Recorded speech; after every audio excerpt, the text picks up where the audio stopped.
Thank you. Have you ever had a dream? Do you ever notice that things in life don't always happen when you want them to? Right? You'll have a thought, you'll think of somebody, and all of a sudden they'll call you. And that's really cool. But then you'll have something else that you want really bad, but it just never happens. It's lost out there in the universe. So I stand before you today to admit and proclaim that I am a failed sculptor.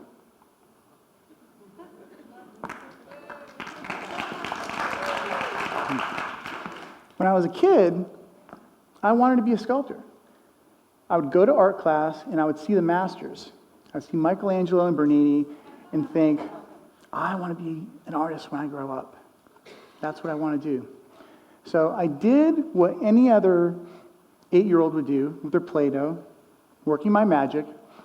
It would dry up and fall apart and I would start all over again. But I loved it. I loved everything about it.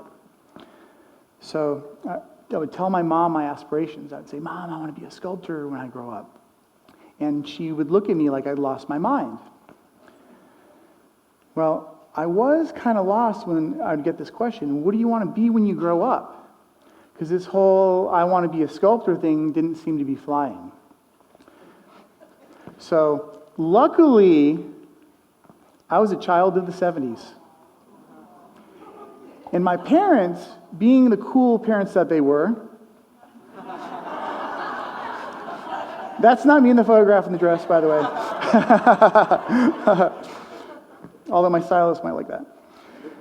But they had this mural on the wall, and it was a landscape photograph of Hawaii. And I remember looking at this landscape and thinking, yeah, it'd be kind of cool to be a photographer. That looks like a kind of a neat job. So I went to my parents and I would ask to borrow their camera. And they would never let me borrow their camera. So I was trying to think about how can I get to use the camera, take pictures. When I was 13 years old, I went into my sophomore year of high school.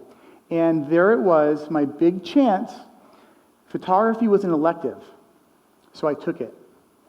And ever since that first time taking pictures, I was hooked. And for the past 30 years, I've been traveling the world taking photographs.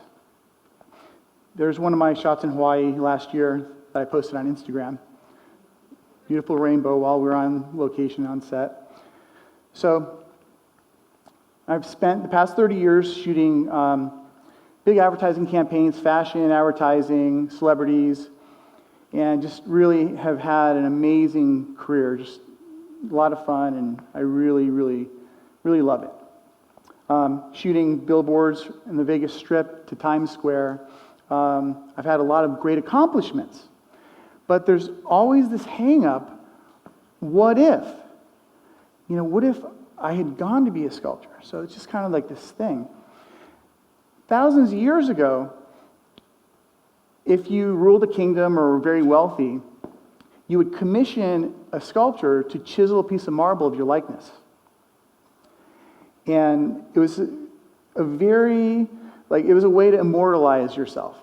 So as an artist, this was a very prestigious thing. Didn't always work out as planned, but you get the idea. As artists perfected the mediums and paints and brushes, and they got better, there's more ways to express yourself. There's more ways to capture portraits or somebody's likeness or the essence of them. So fast forward now to a couple hundred years ago. We're almost at 200 years since photography was invented. So imagine being in the 1800s and having this contraption called a camera that can take your picture in 2D, in 2 dimensions, in black and white, and it looks just like you. It was like a painting, they would say, only better. And some said it even captured your soul. So it was a very accomplished thing to be able to get a portrait done of yourself in the 1800s. So once again, the conversation might have gone, next thing you know, what would be color? You know, what are they going to come up with next? Well, sure enough, color came along, and then it became affordable to the masses. And then every family basically could capture themselves in all of their glory. Right? So from here, we go into digital. And within our industry, there were a lot of seasoned pros talking about how digital will never overcome film. Right? Oh, the film will just always be here. You can never get there in digital. Well, that didn't last very long. As we all know, photography is a part of all of our lives. Everybody with a phone can take a picture of themselves and post it on the internet through social media for the world to see. So the question is, what is the future of photography? We've seen it all, right? We've got black and white, we've got color, we've got digital, and as many pixels as you could possibly want. The future of photography is 3D photography. We've developed a technique that you can now shoot somebody 360 spherically. And with motion gesture technology, you can take a picture, this is one of the landscapes that I did, and you could, with hand motions, spin the person around in every which way. So we've got the Pentagon and Disney showing up at our studio trying to figure out how we're doing this. Which is fun. And so I'm seeing kind of where this is going, and the artistic and the commercial applications are endless.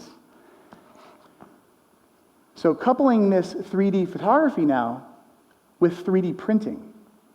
So now we could actually take our photograph and print it. We can create a sculpture like never before, down to the hair follicle. So move over Michelangelo.